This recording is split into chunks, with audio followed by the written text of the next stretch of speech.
ETV के खास मुलाकात कार्यक्रम में आपका हार्दिक स्वागत है। बहुत बहुत धन्यवाद। आप रिसर्जेंट राजस्थान से लौटे हैं अभी, कैसा लगा आपको ये आयोजन? राजस्थान सरकार का ये कॉन्फ्रेंस का आयोजन बहुत अच्छा था और मैं समझता हूँ कि इस आयोजन में जितने लोग भाग लेने आए हैं उनमें काफ़ी उत्साह देखा गया और पूरी कॉन्फ्रेंस बहुत उत्साह से भरी हुई थी। मुझे लगता है राजस्थान के विकास में और राजस्थान के लिए निवेश में ये कॉन्फ्रेंस मील का पत्थर साबित होगी। तो इसमें आपके मिनिस्ट्री का क्या रोल है, क्या उम्मीद है आपको राजस्थान के डेवलपमेंट में, माइनिंग? प्रमुख रूप से मेरा मंत्रालय के नाते तो खनिज और इस्पात का मंत्रालय है, तो हम लोगों ने बीच में यहाँ आए थे और उस समय एमओयू किया था। तो सेल का एक एमओयू हुआ है, एक आरआईएनएल का हुआ है, एक हिंदुस्तान कॉपर लिमिटेड का हुआ है। उस समय जो बातचीत हुई और हम लोगों को भी लगता था कि भाई इस्पात के उत्पादन के क्षेत्र में हमें आगे बढ़ना चाहिए। राजस्थान गवर्नमेंट का भी आग्रह था, मुख्यमंत्री जी काफ़ी रुचि दिखा रहे थे, तो इसलिए उस समय हम लोग आके यहाँ पर बातचीत किए और ये सुनिश्चित करने की कोशिश की है कि अगर 150 मिलियन टन का आयरन ओर का रिजर्व मिलेगा तो हम लोग यहाँ एक प्लांट लगाने के बारे में आगे कार्रवाई करेंगे। ऐसे ही आरआईएनएल का है, ऐसे ही हिंदुस्तान कॉपर लिमिटेड का है। तीनों को मिला के लगभग 10,000 करोड़ का निवेश हम लोग करें, ऐसा विचार है। और मुझे लगता है कि अब इसके बाद सर्वे इत्यादि का काम प्रारंभ हो जाएगा और सारा निवेश और सारी संभावनाएं मिनरल के उपलब्धता के ऊपर हैं, क्योंकि स्टील इंडस्ट्री अपने आप में इतना बड़ा निवेश है कि 1 मिलियन टन अगर हम इस्पात के उत्पादन के लिए कारखाना शुरू करें तो 6,000 करोड़ रुपए का इन्वेस्टमेंट होता है।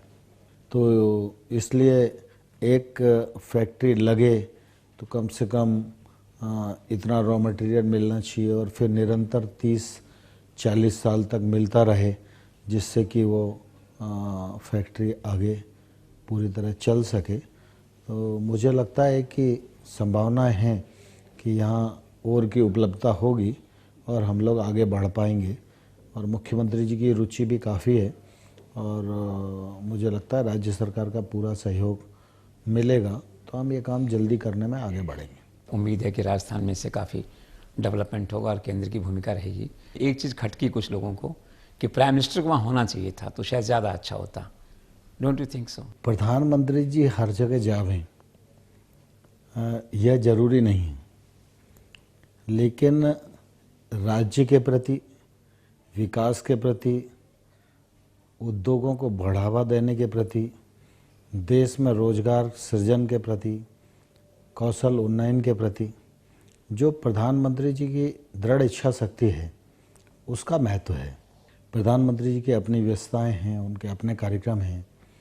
सभी राज्यों में सभी कार्यक्रमों में जाना कभी कभी संभव नहीं होता, लेकिन वित्त मंत्री जी आए, वेंकैया नायडू जी आए, सुरेश प्रभु जी आए, पीयूष गोयल जी आए, मैं स्वयं आया, अनंत कुमार जी आए, धर्मेंद्र प्रधान जी आए, लगभग आधी केंद्र सरकार आपके इस निवेशक सम्मेलन में मौजूद रही और सबने अपना अपना जो प्रतिबद्धता है उसको दोहराया। इससे यह प्रकट होता है कि केंद्र सरकार की जो इच्छा शक्ति है वो राजस्थान को आगे बढ़ाने की है, राजस्थान को विकसित करने की है और राजस्थान सरकार के साथ पूरा सहयोग करने की है। और इसके साथ ही प्रधानमंत्री जी जब से प्रधानमंत्री बने हैं और उनका जो राज्यों के प्रति दृष्टिकोण है वो मैं समझता हूँ सर्वविदित है, क्योंकि वो पहले मुख्यमंत्री रहे हैं और केंद्र और राज्य के संबंधों में किस प्रकार की तकलीफ़ें रहती थीं, फंड्स की कैसी प्रॉब्लम रहती थी, उस सब से वो वाकिफ़ हैं। और इसलिए आपको ध्यान होगा कि जब 14वें वित्त आयोग की सिफारिशें आईं तो मैं समझता हूँ कि 100% सिफारिशें कभी भी नहीं मानी गई, और ये सिफारिशें भी मानी जावें इस मामले में कई प्रकार की मतभिन्नता थी, और कई लोगों को लगता था कि भाई राज्यों को इतना एकदम हम लोग दे देंगे तो राज्य खर्च भी नहीं कर पाएंगे, अनेक प्रकार की बातें थीं। लेकिन प्रधानमंत्री जी ने एक ही बात कही कि कुल मिला के राज्यों को मजबूत करना यह केंद्र सरकार की प्राथमिकता रहनी चाहिए। राज्य आगे बढ़ेंगे तो केंद्र अपने आप आगे बढ़ेगा, और राज्य को केंद्र के वनस्पति अधिक वहाँ की ग्राउंड रियलिटी की जानकारी रहती है, और वो वास्तविकता के बहुत नज़दीक होते हैं। इसलिए उनके पास अगर फंड्स होंगे तो वो राज्य की आवश्यकता के अनुरूप जनता से जुड़ी समस्याओं के निराकरण के लिए योजनाओं को बना सकेंगे। जो योजनाएं वो बनाएंगे वो भली प्रकार से क्रियान्वित होंगी तो लोगों के जीवन स्तर में बदलाव आएगा, क्षेत्र का विकास होगा, गांव का विकास होगा, जन कल्याण होगा। इसलिए राज्यों के प्रति केंद्र सरकार का रवैया उदार रहना चाहिए। तो मैं समझता हूँ प्रधानमंत्री जी की जो दृष्टि है वो इस बात का परिचायक है कि वो राज्यों के प्रति पूरी तरह उदार हैं, और राजस्थान के प्रति भी पूरी तरह उदार हैं, और राजस्थान को विकसित प्रांतों की अग्रपांत में खड़ा करने के लिए पूरी केंद्र सरकार वसुंधरा जी के साथ प्रधानमंत्री जी के नेतृत्व में खड़ी हुई है। मध्य प्रदेश में आपके यहाँ इंदौर में आपने इन्वेस्टर्स मीट किया था, क्या कोई दोनों में खास फर्क नज़र आया है, इंदौर में जयपुर में आपको? इंदौर में और जयपुर में निश्चित रूप से दोनों समिट अच्छी थी। मुझे लगता है कि एक दूसरे से तुलना करना भी उपयुक्त नहीं होगा, और मैं उस समिट में पूरे समय था, इसमें मैं पूरे समय नहीं था, इसलिए पूरी समिट की तुलना करना भी मेरे लिए संभव नहीं है। मुख्यमंत्री मध्य प्रदेश से कहते हैं आपकी बहुत ज़बरदस्त अंडरस्टैंडिंग है, इक्वेशन है, तो क्या लगता है सरकार मध्य प्रदेश की कैसा काम कर रही है? मध्य प्रदेश के मुख्यमंत्री श्री शिवराज सिंह चौहान जी भारतीय जनता पार्टी के अच्छे कार्यकर्ता हैं। कार्यकर्ता के नाते, एक कार्यकर्ता के रूप में मेरा और उनका लगभग 30 साल पुराना संबंध है। यह संयोग है और ईश्वर की कृपा है कि मेरे और उनके बीच में काफ़ी साम्यताएं हैं, और इसलिए हम लोग प्रतिकूल परिस्थितियों में, अनुकूल परिस्थितियों में हमेशा साथ रहने की कोशिश की है, और वो कोशिश हम लोगों की सफल भी रही है।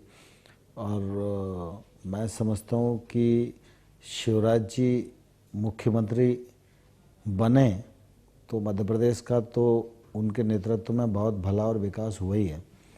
लेकिन मैं इसलिए उनके बारे में नहीं बोल रहा हूँ कि मैं उनका मित्र हूँ और मैं उनसे बहुत लंबे समय से परिचित हूँ, इसलिए मैं उनकी प्रशंसा करूँ।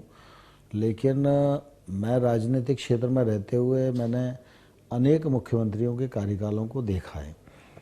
उसके आधार पर जब मैं शिवराज जी की तुलना करता हूँ तो मैं ये विश्वासपूर्वक कह सकता हूँ कि मध्य प्रदेश को शिवराज सिंह जी के रूप में पहला मुख्यमंत्री मिला जो मध्य प्रदेश की आम जनता से आम आदमी की तरह जुड़कर मुख्यमंत्री के दायित्व का निर्वहन किया। मध्य प्रदेश का चौमुखी विकास हो, मध्य प्रदेश में किसान की माली हालत सुधरे, मध्य प्रदेश में आदिवासी और अनुसूचित जाति के लोगों के जीवन में उत्थान आवे, महिलाओं का सशक्तिकरण हो, बेटी बचाओ बेटी पढ़ाओ योजना का ठीक क्रियान्वयन का मामला हो, लाडली लक्ष्मी योजना का मामला हो, जननी एक्सप्रेस का मामला हो, बेरोजगार नौजवानों के लिए मुख्यमंत्री स्वरोजगार योजना हो, बच्चों को पढ़ाने के लिए उच्च शिक्षा ऋण गारंटी योजना हो, खेती को लाभ का धंधा बनाने के लिए बिजली की 24 घंटे की उपलब्धता हो, सिंचाई का रकबा बढ़ाने का मामला हो, खाद बीज की समय पर उपलब्धता का मामला हो, मंडी में खरीद समय पर हो, ई खरीद हो, किसान को कम से कम परेशानी हो। इस मामले में जितना अद्भुत काम शिवराज जी ने किया है वो निश्चित रूप से बहुत ही तारीफ़ काबिल है। उनकी जितनी सराहना की जाए वो कम ही है। और मैं कभी कभी देखता हूँ कि शिवराज सिंह चौहान और मध्य प्रदेश की जनता दोनों एक दूसरे से एकात्म हैं। अगर छोटी सी भी घटना होती है तो शिवराज सिंह जी कभी भी भोपाल में सीएम हाउस में बैठकर चैन की सांस नहीं ले पाते। सूखा पड़ता है, पाला पड़ता है, ओला पड़ता है, तो जितनी देर तक वो रास्ते से जा नहीं सकते उतनी देर ही वो घर पर रहेंगे या बल्लभ भवन में रहेंगे। अगर लोग बाढ़ से पीड़ित हैं तो वो पीड़ित स्थल पर ही खड़े देखेंगे। यह अद्भुत कैरेक्टर है उनका और निश्चित रूप से लोगों से जुड़ने में, लोगों के लिए काम करने के लिए अद्भुत क्षमताएं ईश्वर ने दी हैं। आप यूनियन कैबिनेट में दिल्ली में रहते हैं, लेकिन कुछ लोग कहते हैं कि आपकी आत्मा ग्वालियर और भोपाल में बसती है, तो क्या कोई मन करता है मुख्यमंत्री बनने का? अपनी देखिए, ग्वालियर मेरा जन्म स्थान है और मध्य प्रदेश मेरी कर्म भूमि है, तो स्वाभाविक रूप से उससे तो लगाव जब तक जीवन है तब तक छूट सकता नहीं। लेकिन मैंने भारतीय जनता पार्टी के कार्यकर्ता के रूप में एक ही बात अपने नेताओं से सीखी है, जो दायित्व मिले उसका ईमानदारी से निर्वाह करो, जो दायित्व मिले उसके लिए पूरा समय दो और पूरे निष्ठा से काम करो। जब मैं मध्य प्रदेश में पार्षद था तो पार्षद का दायित्व निर्वहन कर रहा था, जब मैं वहाँ विधायक था तो विधायक का दायित्व निर्वहन कर रहा था, सरकार में पार्टी ने मंत्री बनाया तो मंत्री के रूप में भी जो कुछ ठीक किया जा सकता था करने की कोशिश की। फिर पार्टी की जवाबदारियां मिली, उनका भी निर्वहन किया। फिर मुझको राष्ट्रीय महामंत्री बनाया तो मैं उत्तर प्रदेश का काम दिया, तो मैं मध्य प्रदेश महीनों महीनों नहीं गया और आज फिर ऐसी परिस्थिति है कि मैं केंद्र में मंत्री हूँ। तो निश्चित रूप से मेरी कोशिश है कि पार्टी की जो अपेक्षा है, प्रधानमंत्री की अपेक्षा है, मेरे मंत्रालय की जो अपेक्षा है, उस अपेक्षा के अनुरूप मैं पूरा समय दूं, पूरा काम करूं। लेकिन ग्वालियर और मध्य प्रदेश के प्रति मेरी जो जवाबदारी है, जब आवश्यकता पड़ती है तो मैं निश्चित रूप से जरूर जाता हूं और जाता रहूं। जहां तक मुख्यमंत्री बनने की इच्छा का सवाल है तो मैं पार्टी कार्यकर्ता के रूप में कभी मैंने न तो अपनी इच्छा व्यक्त की और ना ही कोई इच्छा व्यक्त करूं, इस प्रकार का मन में भाव आता है। मैं समझता हूं कि शिवराज सिंह चौहान जी मध्य प्रदेश के अच्छे मुख्यमंत्री के रूप में काम कर रहे हैं और वो आगे करते रहें, ऐसी ही ईश्वर से मैं कामना करता हूं। क्या बात है। मध्य प्रदेश और छत्तीसगढ़ में खूब माइनिंग का साम्राज्य है, प्रॉपर्टीज़ हैं, माइंस हैं, और चूंकि आप वहाँ से हैं, लोग उम्मीद करते हैं, तो क्या कोई रोड मैप आपने ऐसा बनाया है मध्य प्रदेश छत्तीसगढ़ के लिए खास थोड़ा कुछ? नहीं, छत्तीसगढ़ तो माइनिंग ही माइनिंग है और मध्य प्रदेश में भी माइनिंग की प्रचुरता तो है ही, लेकिन छत्तीसगढ़ में आप सबके ध्यान में है कि सेल का बड़ा काम छत्तीसगढ़ में है और एनएमडीसी भी एक नया प्लांट नागरनार में लगा रहा है और अभी एक पैलेट प्लांट लगाने का प्रधानमंत्री जी के समय एमओयू हुआ। रायपुर से रहू घाट से लेके जगदलपुर तक रेल लाइन बिछाने का काम, उसमें भी एनएमडीसी सहयोग करके उसको कर ही रहा है। और जहाँ तक मध्य प्रदेश का सवाल है तो मध्य प्रदेश में जब इन्वेस्टर समिट हुई थी तो जिस प्रकार से हम लोगों ने यहाँ राजस्थान सरकार के साथ सहयोग करने के प्रति अपनी प्रतिबद्धता दिखाई, वैसे ही मध्य प्रदेश में भी सेल ने और एनएमडीसी ने दोनों ने अपना कमिटमेंट किया है, नालको ने भी किया है और उसके सर्वे का काम प्रारंभ हो गया है। अगर वहाँ पर और की पर्याप्त उपलब्धता रहेगी तो निश्चित रूप से हम लोग वहाँ भी इंडस्ट्री लगाएंगे। और दूसरा, मध्य प्रदेश, छत्तीसगढ़ और सारे देश में एक्सप्लोरेशन का काम तेज़ी से होए और माइंस का ऑक्शन हो, इस दृष्टि से हम लोग जो कोशिश करते हैं उसमें मध्य प्रदेश और छत्तीसगढ़ में हमारी दृष्टि रहती है कि काम वहाँ जल्दी होना चाहिए और मुझे प्रसन्नता है कि वो लोग इस मामले में उत्सुक भी हैं और सहयोग भी करते हैं। ग्वालियर सेफाऊ कोई मार्ग का इशू है, broad gauge, small metre line, क्या इशू है वहाँ का? कुछ कर रहे हैं सॉर्ट आउट? ग्वालियर में ग्वालियर से Sheopur narrow gauge rail line है। ये लगभग 240 किलोमीटर की लंबी लाइन है, ग्वालियर से चलती है और राजस्थान के सवाई माधोपुर के नज़दीक श्योपुर है, वहाँ तक आती है। और उसका मार्ग निश्चित रूप से ऐसा है, ग्रामीण क्षेत्रों से होकर गुजरता है, तो लोगों के लिए वो एक जीवन रेखा जैसी है, आवागमन का एक बड़ा साधन है। अब वो रेल पुरानी भी हो गई है और हमारी कोशिश है कि वो नैरो गेज ब्रॉड गेज में परिवर्तित हो। पिछले दिनों केंद्र सरकार के बजट में भी उसका प्रावधान किया गया था और लेकिन उस पर काम नहीं हो पाया। अभी मैंने रेल मंत्री जी से बातचीत की है कि उस मामले पर कुछ कार्रवाई आगे बढ़ाई जाए और वो लाइन कोटा तक जुड़ जाए, तो ग्वालियर एकदम सीधा राजस्थान से रेल लाइन से जुड़ जाएगा, तो राजस्थान को भी उसका फ़ायदा होगा और ग्वालियर और मध्य प्रदेश को भी फ़ायदा होगा।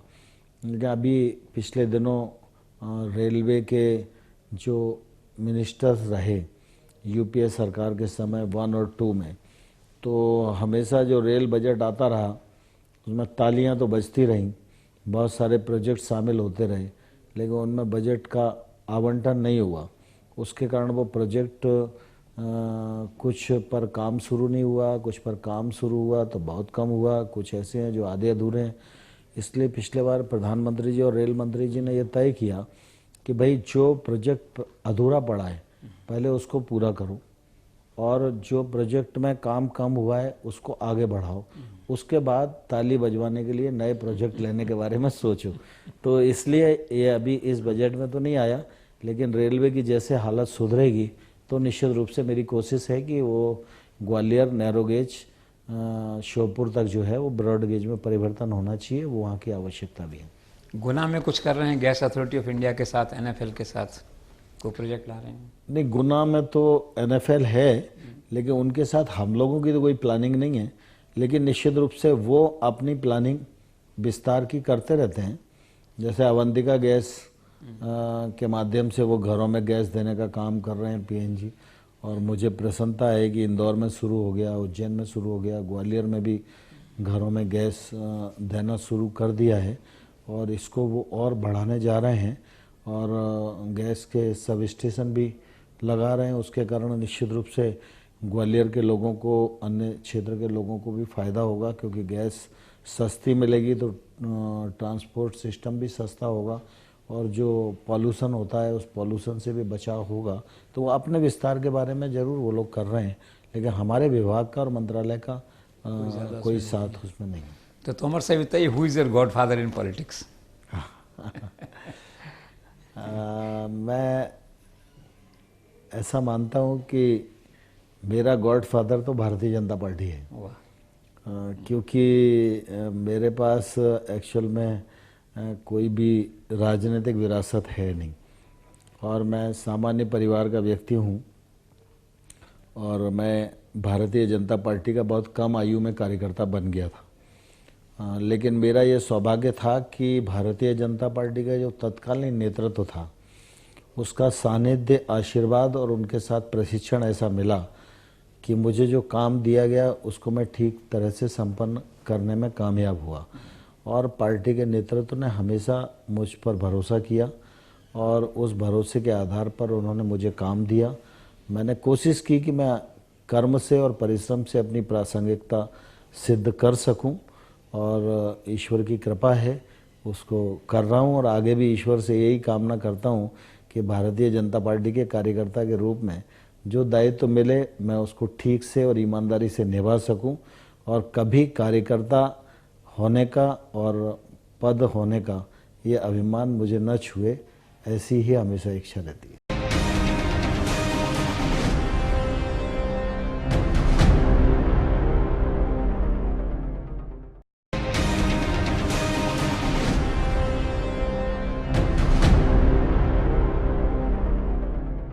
नरेंद्र मोदी से मुलाकात कब हुई? पहली बार उनकी निगाह आप पे कब पड़ी? नरेंद्र मोदी जी हमारे नेता हैं पार्टी के और हमारे संगठन मंत्री भी रहे हैं। संगठन मंत्री जब वो थे तब भी मेरी उनसे मुलाकात होती थी। फिर एक समय आया कि वो मध्य प्रदेश के भारतीय जनता पार्टी की ओर से प्रभारी भी थे। उस समय भारतीय जनता पार्टी की राज्य इकाई में मैं मंत्री हुआ करता था, तो मैं सबसे कम आयु का मंत्री था। युवा मोर्चे के प्रदेश अध्यक्ष से जब मेरा काम पूरा हुआ तो उस समय मुझको पार्टी में राज्य इकाई में मंत्री बनाया गया। तो सबसे कम आयु का था, तो इसलिए प्रभारी जी को लेने जाना, छोड़ने जाना ये मेरे जुम्मे काम आता था। लेकिन नरेंद्र मोदी जी बहुत ही परिश्रमी और बहुत ही प्रतिभावान और बहुत ही समर्पित और बहुत ही दृष्टिवान व्यक्ति उस समय भी मुझे लगते थे। लेकिन सामान्य तौर पर वो संगठन मंत्री थे, इसलिए कभी वो इस स्वरूप में मिलेंगे ऐसा उस समय नहीं लगता था। लेकिन उनकी दृष्टि इतनी पैनी थी और उनकी सक्रियता इतनी थी, दूरदृष्टिता इतनी थी कि उसका लोहा सभी लोग मानते थे। और फिर वो गुजरात के मुख्यमंत्री बन गए और तो गुजरात के मुख्यमंत्री के रूप में भी उनसे भेंट होने का अवसर यदा कदा मिलता रहा। लेकिन मुझे बहुत ही प्रसन्नता है इस बात की कि जब देश में भाजपा की केंद्र में सरकार बनी तो देश की जनता ने उनको भारी बहुमत के साथ प्रधानमंत्री बनाया और मैं गौरवान्वित हूँ कि मैं नरेंद्र मोदी जी के मंत्रिमंडल में एक सदस्य के रूप में उनके नेतृत्व में काम कर रहा हूँ। तो एक प्रधानमंत्री के रूप में आप उनके कामकाज को कैसे देखते हैं, गवर्नेंस को, एडमिनिस्ट्रेशन को? मैं समझता हूँ कि मैं जितना उनके बारे में प्रधानमंत्री के रूप में देख पाया हूँ, यद्यपि वो विशाल व्यक्तित्व के धनी हैं और कम मुलाकात में कम समय में उनका संपूर्ण आकलन करना ये किसी के बस की बात नहीं है और मेरा भी संपूर्ण आकलन नहीं है। लेकिन मैं इतना ज़रूर जानता हूँ कि वो बहुत 18 घंटे परिश्रम करते हैं। हमेशा उनकी कोशिश रहती है कि देश आगे बढ़े, काम की गति आगे बढ़े, सुशासन आवे, पारदर्शिता आवे, भ्रष्टाचार से लड़ने की क्षमता हमारी वृद्धि हो और विभागों में पारदर्शिता आए, जल्दी से जल्दी हम डिसीजन कर पाएँ, देश में जो रोजगार का संकट है उस संकट से हम निजात पा पाएँ, लोग कौशल उन्नयन लोगों का हो सके, खेती मुनाफे का धंधा बन सके, गरीबों के जीवन स्तर में बदलाव आ सके। और इसलिए हमेशा वो यही कहते रहते हैं कि हम लोग देश में हैं इसलिए हमको समग्रता से सोचना ही पड़ेगा और समग्र क्षेत्र में काम करना ही पड़ेगा। लेकिन देश की आत्मा गांव में बसती है, देश की आत्मा गरीब में बसती है, इसलिए गरीब के जीवन उन्नयन के लिए हमारी सरकार की जो योजनाएं हैं, राज्यों की जो योजनाएं हैं, उनका उन्हें लाभ मिलना चाहिए। और हम सब लोगों को पॉलिटिकल, नॉन पॉलिटिकल और सरकारी सभी कार्यक्रमों के माध्यम से हमारा लक्ष्य रहना चाहिए कि गरीब के जीवन स्तर में बदलाव आवे। बिहार में जो पार्टी की हार हुई उसमें कहाँ चूक हुई हमारे आकलन में, इसको आप किस ढंग से देखते हैं, इस डिफीट को? मैं समझता हूँ कि बिहार का चुनाव थोड़ा सा अलग परिस्थितियों में हो गया, क्योंकि बिहार में जो महागठबंधन बना वो महागठबंधन में राष्ट्रीय जनता दल, जेडीयू और कांग्रेस तीनों बोर्ड इकट्ठा हो गए। अगर ये तीनों लोग इकट्ठा नहीं होते तो सरकार भारतीय जनता पार्टी की बनती। अब चूंकि जय होती है तो जय की समीक्षा तो होती नहीं और जय में तो सिर्फ जयकारे में सारी चीज़ें छुप जाती हैं, लेकिन जब पराजय होती है तो फिर उसमें बहुत विश्लेषण होता है। और इसलिए मैं समझता हूँ कि इसमें किसी व्यक्ति की को जिम्मेवारी नहीं दी जा सकती। कलेक्टिव यहाँ भारतीय जनता पार्टी में सामूहिक नेतृत्व है और सबने मिलकर ही योजना बनाई थी, सबने मिलकर ही टिकट तय किए थे, सब मिलकर ही चुनाव लड़े थे। लेकिन तात्कालिक ऐसी परिस्थिति हुई कि वोटों का ध्रुवीकरण हो गया और वोटों का ध्रुवीकरण हो गया, उसका नुकसान भारतीय जनता पार्टी को हुआ। आगे ना हो इस बात की चिंता भारतीय जनता पार्टी करेगी और जो हमारी कमी कमजोरियां हैं उनका विश्लेषण निश्चित रूप से करना भी चाहिए और हमेशा पार्टी करती रही है। राष्ट्रीय अध्यक्ष जी के संज्ञान में ये सारी बातें हैं और समय आने पर और उपयुक्त व्यक्तियों के साथ वो इसका विश्लेषण करेंगे और जो निष्कर्ष आएंगे उन पर आगे काम करके पार्टी को और मजबूत बनाएंगे। कहते हैं अमित शाह ने बहुत ज़बरदस्त काम किया, बिहार में हार हुई वो अलग बात है, क्या आपको ऐसा लगा कोई अद्भुत संगठन क्षमता दिखाई हुई? मैं समझता हूँ कि राष्ट्रीय अध्यक्ष के रूप में अमित शाह जी ने जितना परिश्रम और जितना समय बिहार राज्य को दिया, अभी तक मैं इतना बड़ा हो गया हूँ भारतीय जनता पार्टी में, एक राज्य में राष्ट्रीय अध्यक्ष को इतना समय देते और काम करते हुए मैंने नहीं देखा जैसा कि अमित शाह जी को देखा। इस लगभग 1.5 वर्ष के कार्यकाल में आपकी सबसे बड़ी उपलब्धि क्या रही, आप क्या मानते हैं मंत्रालय में? मैं समझता हूँ कि मंत्रालय के नाते अभी तक जो कुछ काम हुआ है उसमें एक बड़ी उपलब्धि है एमएमडीआर एक्ट का संशोधन, जो वर्षों से नहीं हुआ था, और माइनिंग के आवंटन की अपारदर्शी प्रक्रिया थी, जिस पर लोग प्रश्न चिन्ह उठाते रहते थे। भारतीय जनता पार्टी की सरकार आने के बाद हमारे सामने बड़ी चुनौती थी कि हम आवंटन की प्रक्रिया में पारदर्शिता लावें। तो एक्ट परिवर्तन हुआ और आज पारदर्शी व्यवस्था कानून के माध्यम से लागू हो गई है। और मुझे ये कहते हुए बहुत गर्व है कि राजस्थान ने ऑक्शन के लिए नोटिस जारी कर दी है, गुजरात ने नोटिस जारी कर दी है, और इस नवंबर माह में 4-5 प्रांत और ऑक्शन की नोटिस जारी कर देंगे। इससे ऑक्शन के माध्यम से जो अधिक राजस्व आएगा, राज्यों को उसको फ़ायदा होगा, और प्रक्रिया को पारदर्शिता लाने में जो एक मंत्री के नाते मेरी अल्प भूमिका थी, वह मेरे लिए बहुत प्रसन्नता का विषय। तो लगभग 3.5 साल का जो कार्यकाल बचा है, तो क्या रोड मैप, विज़न, क्या प्लान है, क्या बड़ा करना चाहते हैं मंत्रालय में? माइनिंग के क्षेत्र में तो हम लोगों ने काफ़ी विकेंद्रीकरण कर दिया है।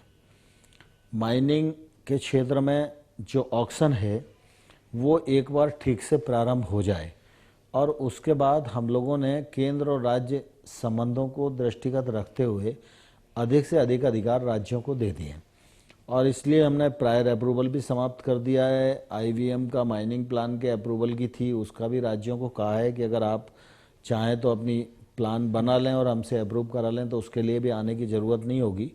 लेकिन अवैध माइनिंग ना हो, माइनिंग में नई तकनीक का उपयोग होए, और विशेष रूप से जो माइनिंग में क्षेत्र में एक्सप्लोरेशन की ज़रूरत है, वो प्रमुख रूप से अभी देश के सामने चुनौती है, और उस काम को केंद्र सरकार को चुनौती मानकर ही स्वीकार करना पड़ेगा। और इसलिए जब हम एक्ट में संशोधन कर रहे थे, तो उस समय भी हम लोगों ने एक्सप्लोरेशन को ध्यान में रखा और नेशनल मिनरल एक्सप्लोरेशन ट्रस्ट बनाया। ट्रस्ट का काम प्रारंभ हो गया है, उसके माध्यम से भी हम आगे बढ़ने का प्रयास कर रहे हैं, क्योंकि अभी तक जो एक्सप्लोरेशन का काम है वो इतना कम है हिंदुस्तान में, और अगर वो ही काम थोड़ा और गतिमान हो गया होता तो निश्चित रूप से रोजगार की जो समस्या है उनसे काफ़ी हम निजात पा लेते। तो मुझे लगता है कि कुल मिला के एक्सप्लोरेशन के काम में बहुत तेज़ी आए, और इसके लिए हम राज्यों के साथ मिलकर काम करें। निजी क्षेत्र के लोगों को भी इसमें बुलाना पड़े तो उनको भी हम भागीदार बनाएं। इसके लिए एक्सप्लोरेशन पॉलिसी भी माइनिंग मंत्रालय बना रहा है, उसका ड्राफ्ट हम लोगों ने बनाकर वेबसाइट पर अपलोड कर दिया है, लोगों के सुझाव आ रहे हैं। मैं समझता हूँ एक्सप्लोरेशन पर जो काम करेंगे और लक्ष्य बना के करेंगे, अगर उसको हम पूरा कर सके तो देश का एक बड़ा काम हम लोग करने में सफल होंगे। तो धन और टेक्नोलॉजी जितनी बड़ी मात्रा में इसके लिए चाहिए, कहाँ से जुटाएंगे? मिनरल एक्सप्लोरेशन ट्रस्ट हम लोगों ने बनाया है, तो हमारी कोशिश है कि कुछ पैसा तो बजट से आता है, और 400-500 करोड़ रुपया प्रतिवर्ष इस ट्रस्ट में आएगा। रॉयल्टी के ऊपर 2% जो है इस ट्रस्ट को मिलेगा। तो ये जो 400-500 करोड़ रुपया ये होगा, कुछ बजट से हम लेंगे, तो ऐसे करके हमारे पास 600-700 करोड़ रुपया होगा। 600-700 करोड़ रुपया होगा तो हम 1500 करोड़ रुपए के काम एक्सप्लोरेशन की दृष्टि से हाथ में ले सकते हैं। प्रमुख रूप से हमें ये देखना है कि पिछले दिनों हम लोगों ने डिस्ट्रिक्ट मिनरल फाउंडेशन का प्रावधान एक्ट में किया था, और अभी प्रधानमंत्री खनिज क्षेत्र कल्याण योजना प्रारंभ की है। ये डीएमएफ जो है, इसमें रॉयल्टी के बराबर की राशि का 30% वो इस डीएमएफ में आएगा। तो ये लगभग पूरे देश में 6000 करोड़ रुपया होगा, और इसके लिए हम लोगों ने प्रावधान किया है कि ये पैसा जिले में ही रहेगा। जिस जिले में जितना खनन हो रहा है, जितनी रॉयल्टी आ रही है, उसके ऊपर 30% वो माइनर से आएगा और जिले के कोष में जमा होगा। और हम लोगों ने प्रधानमंत्री खनिज क्षेत्र कल्याण योजना के माध्यम से पूरे रूल्स और उसका विजन वो पूरा का पूरा नोटिफाइड कर दिया है। उसके अनुसार ये जगह जगह पर काम होगा, और ये हम लोगों ने इसलिए किया कि सामान्य तौर पर माइनिंग तो होती थी, लेकिन माइनिंग से लोग भी प्रभावित होते थे, क्षेत्र भी प्रभावित होता था। सामाजिक जिम्मेवारी का भी निर्वहन नहीं होता था, पर्यावरण की रक्षा करना है तो वो भी नहीं होता था। इसलिए हमने इस चीज़ को फोकस करके डीएमएफ बनाया, और डीएमएफ का काम यही होगा कि इसमें जो राशि आएगी प्रधानमंत्री खनिज क्षेत्र कल्याण योजना के माध्यम से खर्च हो, जिससे आम लोगों के जीवन स्तर में बदलाव आवे, उस क्षेत्र में लोगों की शिक्षा ठीक हो, चिकित्सा ठीक हो, उनका कौशल उन्नयन हो, उनके रोजगार के साधन बढ़े, और पर्यावरण को जो क्षति माइनिंग से पहुंच रही है उस क्षति से भी हम पर्यावरण को बचाने का काम कर सके। तो इसका ठीक प्रकार से एग्जीक्यूशन हो जाए तो ये एक तौर से बड़ी क्रांति होगी उन क्षेत्रों में जिन क्षेत्रों में मिनरल हैं और आदिवासी भाई। एक और क्षेत्र में क्रांति पे आपको सोचना होगा, अवैध माइनिंग, मिनरल माफिया, ये पूरे देश में है। कोई स्थायी हल आप ढूंढ रहे हैं इसका, कुछ सोच रहे हैं, कुछ बेसिक प्लानिंग? मैं समझता हूँ कि अब धीरे धीरे ये सब चीज़ें ख़त्म होने की ओर हैं। एक समय था जब आवंटन की प्रक्रिया में मनमानी थी, पक्षपात था, भ्रष्टाचार था, तो ये सब माफिया वाफिया और ये सब इन लोगों को आगे बढ़ने में बहुत मददगार होती थी ये पॉलिसियाँ। अब एक तो माइनिंग का आवंटन ऑक्शन से ही होगा, तो ऑक्शन से वो व्यक्ति लेगा जो ऑक्शन में बोली लगाने की दम रखता है। जो बोली लगाने की दम रखेगा तो उसके पास पैसा भी होगा, पैसा होगा तो वो तकनीक का भी उपयोग करेगा, तकनीक का उपयोग करेगा तो माइनिंग अच्छी होगी, उसके सिस्टम ऐसे होंगे जिससे इलीगल माइनिंग को गुंजाइश नहीं होगी, टेनेमेंट सिस्टम का उपयोग करेगा, बाकी जो तकनीक है उनका उपयोग करेगा। जो माइंस अभी तक मौजूद है वो माइंस ज़रूर है निश्चित रूप से, जिसमें पुरानी लीजेज हैं, उनको कुछ समय लगेगा जब तक वो रहेंगी, लेकिन उन पर भी हम लोगों ने शिकंजा कसा है और हमारी कोशिश है कि टेनेमेंट सिस्टम लागू हो जाए तो इलीगल माइनिंग पर काफ़ी रोक लगाने में हम लोग सफल होंगे। दूसरा, हम लोगों ने एक्ट को जब संशोधित किया तो प्रावधान भी कठोर किए। पहले 2 बरस की सज़ा होती थी, अब सज़ा को बढ़ा के 5 बरस किया है। पहले 5 लाख का जुर्माना होता था, अब 5 लाख रुपया प्रति हेक्टर के हिसाब से जुर्माना होगा। जैसे किसी के पास अगर 10 हेक्टर की माइंस है तो अगर वो एक बार पकड़ा जाएगा तो उस पर 50 लाख रुपया जुर्माना होगा। 5 लाख रुपया तो दे के कोई भी अपना पिंड छुड़ा लेता था, लेकिन 50 लाख और 1 करोड़ रुपया जब उसको दंड देना पड़ेगा तो फिर इलीगल माइनिंग पर किसी को भी सोचना पड़ेगा। तो इस दिशा में भी हम लोगों की नज़र है और हम लोग कोशिश कर रहे हैं कि आईबीएम के माध्यम से ये टेनेमेंट सिस्टम आ जावे तो निश्चित रूप से इस इलीगल माइनिंग को रोकने में काफ़ी सफल होंगे।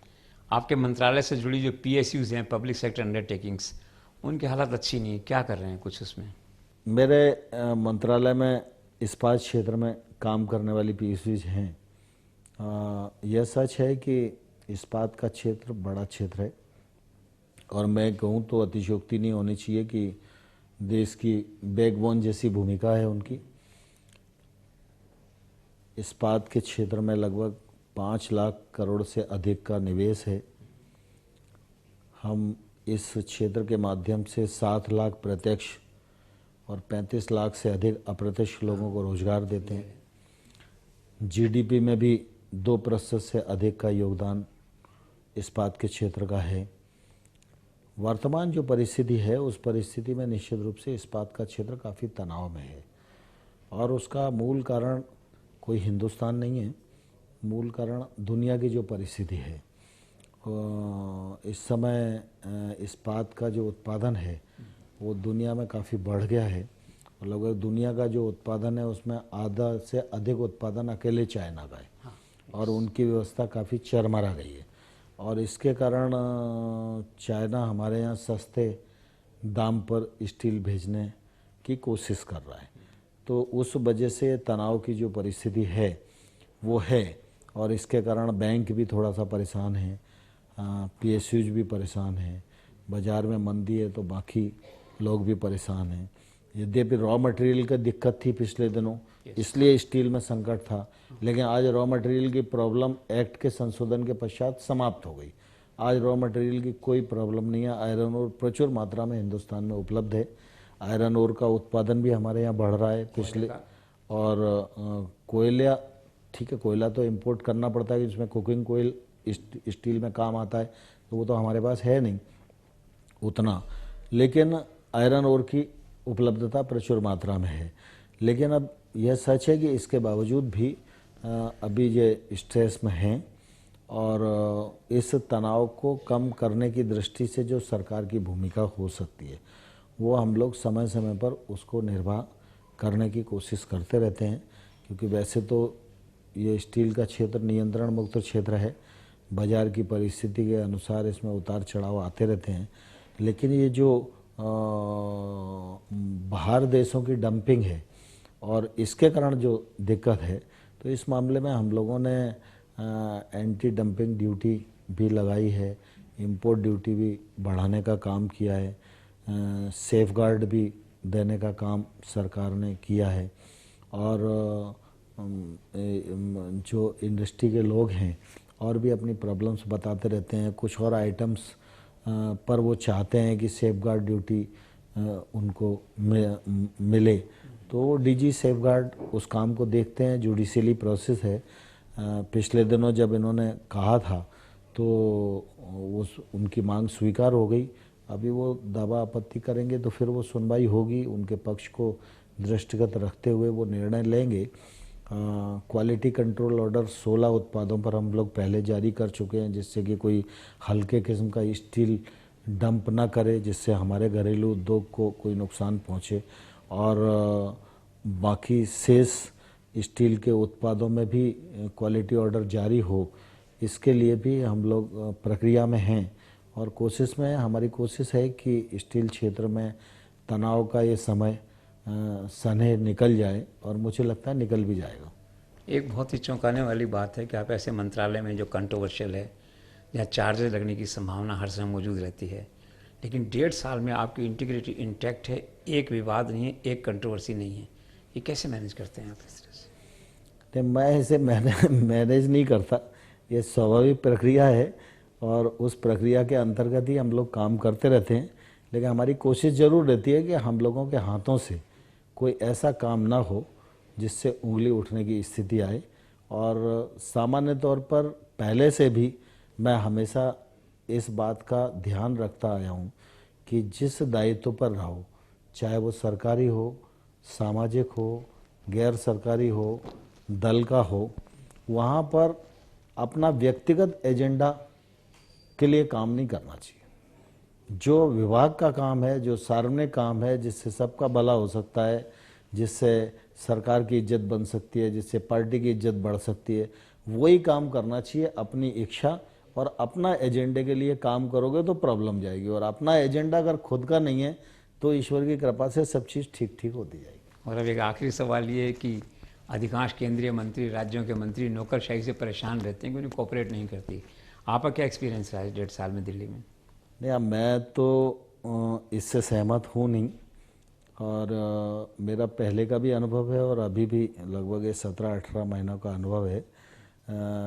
मेरे को जितने भी अवसर मिले वो सब की इंटीग्रिटी बहुत अच्छी थी, और सब काम करने में बहुत अच्छे थे, और सब कड़क थे, और सब लकीर के फ़कीर थे, लेकिन उसके बावजूद भी मुझको उनके साथ काम करने में कभी तकलीफ़ नहीं आई।